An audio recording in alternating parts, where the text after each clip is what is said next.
Alcorn has been recognized among the top HBCUs in the U.S. The Sounds of Dynamite participated in the HBCU Labor Day Battle of the Bands. Alcorn is trying to improve campus safety with new parking regulations. All of this and more coming up. Your ASU TV13 news brief starts now. Welcome to the new addition to the ASU TV13 newscast. I'm Ryan Poston. And I am Krishandra Addison. Alcorn State has been recognized among the nation's leading historically black colleges and universities, HBCUs, in a new ranking in Niche. Niche ranks Alcorn number 2 on its 2026 list of best HBCU schools in America. Alcorn was included among 74 HBCUs in the national ranking. The university is the only HBCU in Mississippi in the top 10 listing. Alcorn received an A- overall. According to its website, Niche's 2026 Best Colleges rankings reflect rigorous analysis of factors relating to academics, campus experience, value diversity, housing, athletics, and post-graduation outcomes. This recognition highlights Alcorn's continued commitment to the pursuit of academic excellence, said Dr. Tracy M. Cook, president of Alcorn State University. Throughout the year, we've been intentional and strategic about our investments in the university's academic infrastructure to improve student success.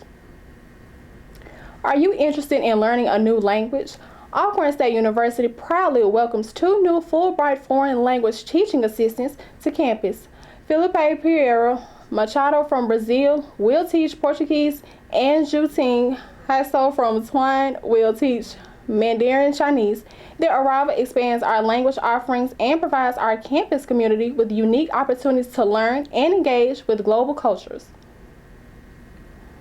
The Sounds of Dynamite Marching Band will headline as one of the 10 teams in the HBCU Labor Day Classic Battle of the Bands. Brandon Bowie gives us an inside look.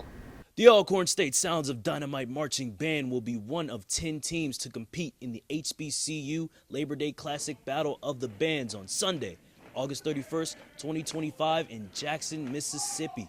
The horns are blowing and the drums are banging as the Sounds of Dynamite prepare for the big battle. It's safe to say that the anticipation for the matchup has been met with many emotions.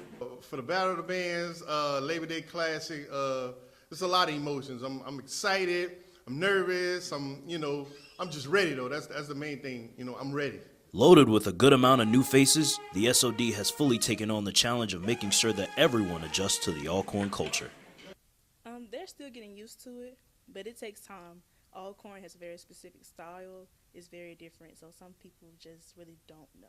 Not only will they be facing off against some conference rivals, but also some teams that they don't get to see on a regular basis. They can expect a lot of excitement, a lot of in your face, a lot of, we're going to give them a healthy dose of Alcorn.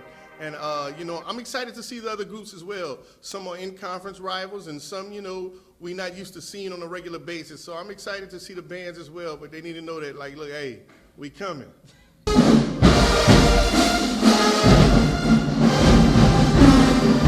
Yeah, sounds like dynamite. And they will be taking on 10 other teams this Sunday at the HBCU Labor Day Classic Battle of the Bands to truly see who's willing to blow. Brandon Bowie, ASU TV 13. The results are in. Congratulations to our new Mr. Freshman Wayne Vance and Miss Freshman Seattle Zimmerman. They were crowned after their annual Cruising for the Crown pageant, where they competed for the titles and freshman class leadership positions. Alcorn State University is putting in a new parking policy and installing crosswalks around campus. Jonathan Stewart went out on the scene to give us a closer look. She's putting a new parking policy and installing crosswalks around campus. Let's step on campus to see how the students are taking these new policies. The same way, we for sure need some more parking spots around campus. But even when we're going to class, it still don't be enough parks for people when we're going to class and for the people who do drive. Let's step across campus to hear this young lady message about parking. Personally, I feel like the crosswalks are really helpful for the people who walk to class or ride their scooters, but as far as parking, I think we can do a little bit better with making more spaces available. Parking, we don't got no parking. I play baseball, so we got practice till 5, 6, right? We get back to, we go eat, get back at 7 o'clock. We ain't got no parking. We got to find a spot. So I'd probably say we need a bit more parking for crosswalk space. I feel like the campus should have like more parking space because there's a lot of students that come on campus or they stay on campus. I feel like it should be more parking space. I mean, the police officers out here, they'll give you a ticket for like parking anywhere. After hearing about the new parking policies and the installment of the crosswalks, Alcorn State is really trying to make the campus safe. And now, a quick word from Ejacia Adams, a residential assistant at Alcorn State, to tell us more about the rules and regulations regarding residential life on campus. Thanks from the residential staff here at Alcorn State University. We're very happy to have you here, but we'd like to discuss a few rules first. First things first, there's no visitation. Until September 1st, we are allowing no visitors at all. But September 1st, you can come down and check your gold card in and have your guests from on weekdays 4 to 11 and on weekends 4 to 1 o'clock. We understand that there are things that go wrong in the rooms and on campus. However, we are not able to fix anything. You have to submit a maintenance request. Now, we know parking is a little struggling out here. However, don't make it harder on yourself by not having the parking decal. All right. We also do surprise and scheduled room checks, so please make sure you're checking your residential student handbook. Stop. There's no use of the emergency side door exits. You are only allowed to use the front door. Please know that we are here for you and that we want you to reach out to us for anything that you need. We're here for you and we want to make sure that you understand that. Fall sports are on the way and student athletes have been preparing hard for their respective seasons. Now, let's toss it to Brandon for our TV13 Sports. Thanks, Ryan, and welcome to TV13 Sports. I'm Brandon Bowie, and after taking a season off, the Alcorn State Lady Braves soccer team is returning to team play, and I got the chance to get an inside look at their preparation. Alcorn State women's soccer has returned for the upcoming SWAC season, and these girls are fired up for it. After last year's season-long hiatus, Alcorn State's women's soccer team is back in action and gearing up for SWAC play. The program has been working on all of the challenges that come with rebuilding, but head coach Ken Cabarrou is prepared to take on them all. I was very excited because with my conversation with Mr. Robinson, the AD, it was clear that they needed to rebuild the program, which is what I like doing, just taking programs that need some revitalization and just bring them together. So I knew it was going to be a task ahead of me, but I was ready for the task. The women have also not ran away from the challenge as they have been working on their unity, togetherness, and remaining strong as a team. I like the unity we have, the strength, the energy that we've put in the game, and even during training sessions, how we put in effort. So I'm excited we're going to bring positive results. These skills are especially important considering that the entire Alcorn State women's soccer team is fresh with brand new faces.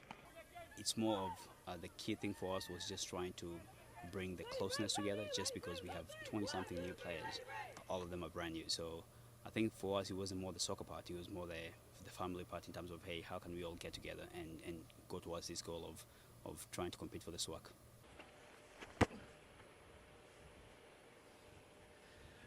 Got my first goal of the season. SWAC play begins on the last week of September, and the excitement is just getting started. Brandon Bowie, ASU TV 13. And the Alcorn State Lady Braves volleyball team have named their interim head coach, Gabrielle Harris. I also got the chance to capture her, as well as her team's excitement. The Alcorn State Braves volleyball team is gearing up for their new season under their new head coach, Gabrielle Harris.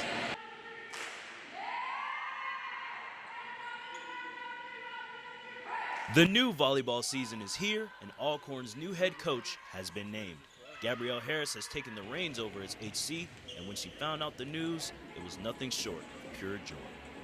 I was just excited, like beyond grateful for the opportunity. Just excited to lead this program and see where we can go this year. Harris has already made an outstanding impression on the girls, as they are also fired up for the upcoming season. I'm just so excited for this school and this program because you have a coach that really cares, and that goes really far. In past programs, I haven't really had that, so I know our team has the support we need to make it through the season. With competition quickly approaching, Coach Harris has made sure to take the focus off of individual success in order to pay more attention to their accomplishments as a team. The two things that definitely stick out are a we over me mentality, just making sure we come together and we're fighting for every point together. And then the second one is just the intensity in everything that we do, from warm-ups to the end of last point, we have intensity in everything. Safe to say, Coach Harris and company is really excited for the upcoming season, and how it will all turn out remains to be seen. Brandon Bowie, ASU TV13. And speaking of volleyball, they played their first official game against Nicholls State. And what a game it was. Here we go. Coach Harris making her head coaching debut against Nicholls State. Karina Smith on the serve. They rally for a little moment. That is until Padilla sets up Chavez for a tough spike to get the game going. And what a way to start. Besson serves it. And Davis on the other side attempts a kill but gets denied by Holden. Nicholls comes out strong, but the Lady Braves will not take that lying down. Some pep talk from her HC and right back to the action. Besson again on the serve. Nice set. Carter tips it over the net. Smith tries to attack, but a dig from Haneo saves it. Jones to Giddings. Giddings sets up Jones for a mean spike. And despite a good effort, the Lady Braves lose 0-3, but this did not stir up Coach Harris's motivation. I think the biggest thing is we just got to settle down. I think it was the first time seeing another opponent across the net. And so once we settle down, we work out the kinks, get some better connections, we'll definitely be okay for select play. And the Lady Braves will travel to Lake Charles, Louisiana to face off against the Cowgirls of McNeese State in the Cowgirl Classic. That's all we got for you today. Join us next time for TV13 Sports. I'm Brandon Bowie. Sending it back to you, Ryan. Save the date. Join us Monday, September 8th at 7 p.m. for the inauguration of the 68th SGA President, Avontavious T. Carter, along with other Student Government Association members. The ceremony will be held in the Dr. Rudolph E. Waters Senior Classroom Building Auditorium. Black attire is requested. And that's all that we have for today. Join us next time.